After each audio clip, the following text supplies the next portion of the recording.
Yo, this is Chris Izento Morrison. I want to talk about social media repercussions for pros and how it affects their career.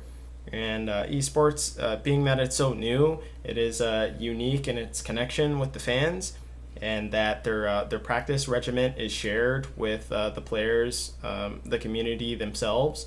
And this can be seen with the Fnatic mid laner Caps, and how he was found to be acting toxic towards other players, saying that he will make sure that a certain player never makes it into the LCS. And this just kind of shows that the community is always watching, and that there's repercussions towards negative actions of players whenever they lash out towards the community. And as a side note, fame and first impressions are extremely important with bias towards a player's community reaction. And we can see this evident with G2 and how they are kind of the bad boys of Europe, which I don't necessarily think is a bad thing at all. And then you have Sven Skaren with his racist username and the Taiwanese server, I believe it was, which he got a competitive ruling against. You have Stixay, who had a competitive ruling for being toxic in solo queue, and then you have Jensen, who also had one as well, also for DDoSing people, which you can find pictures online and stuff of that. But this just shows that having a shared practice field with the community holds these pro players up to a higher standard. And it just shows that since their actions are always watched, that they have to be careful with how they handle themselves within the public sphere. And since internet is the main means of communication, this is how these players push their brand, whether it's in solo queue or whether it's Twitter, Reddit, or Inven, or websites like Gamers or Yahoo Esports or ESPN. And with this, though, the community can respond to the player and org, and sometimes it has a negative impact on those players. And we can see instances of that with SOAS, and how people were saying that he was lazy and he didn't like to play solo queue a whole lot. And SOAS would then go on to Reddit and respond to these people and these accusations.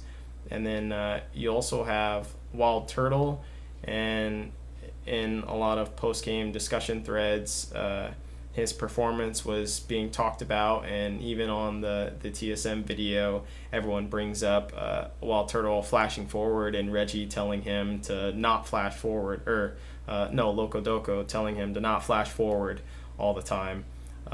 So these social interactions with the community have big repercussions on a player's mindset. This is also really evident with most recently Keith McBrief, and how in a lot of post-match discussion threads, people were trashing Keith, saying he's bad, bot lane is terrible, and Echo Fox is being held back by Keith McBrief. And even in his interview with Travis McGafford, it seemed that he was kind of dour or down.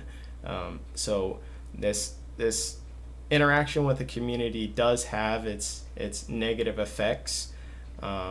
And I think also a positive one is the trash talk.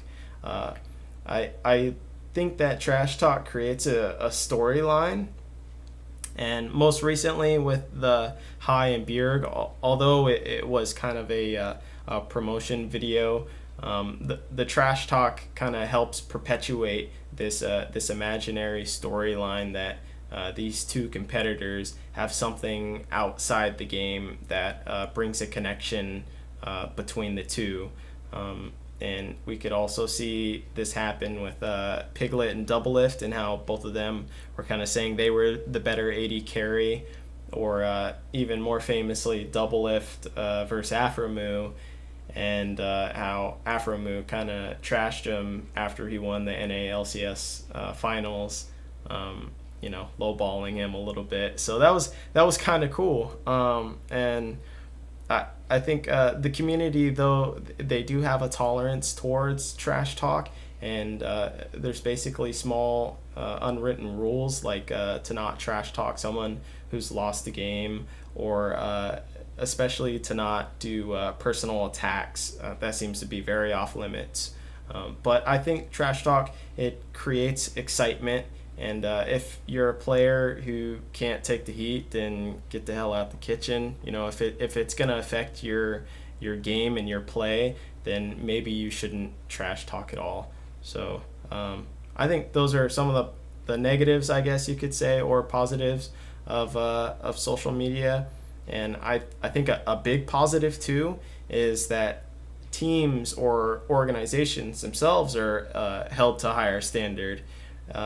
For instance, Team Impulse, back a couple splits ago, they weren't paying their players, and they had some misconduct with the contracts. And this also might be why Zhao Weizhao was elo boosting, was because he wasn't making enough money. And then you have Meet Your Makers with Corey's mother's house, and how the manager said he was going to take that away from him, or whatever. Didn't really make a whole lot of sense to me. But it's these instances like that where the community can then step in and defend these players or these organizations from whatever ill will that might be happening to them behind the scenes. You have things like even Team Dragon Knights and the Renegades with Remelia and payments and player trading and Badawi and Monty and everything, or even more recently Tainted Minds with their rough living conditions and the internet problems and XP cake and everything. So all of these allow an outlet, a sort of a last resort for these people, these players, to go to in order to expose wrongdoings. And this isn't anything new. It's been going on within media forever. You have Edward Snowden with the whole NSA surveillance thing, or you have Jeffrey Wiggin with the 60 Minutes tobacco companies using ammonia and stuff. So all of this just allows a closer connection with the fans, and I think social media should be cherished between fans and players, but also that we could kind of tone it down with hating on the players so much, because it does affect them in a sense too. So your words are not left unheard whenever you do reply on social media about these players' plays or these organizations and their wrongdoings. So if you made it this far, though, hit the subscribe button and follow me on Twitter at GG Izento.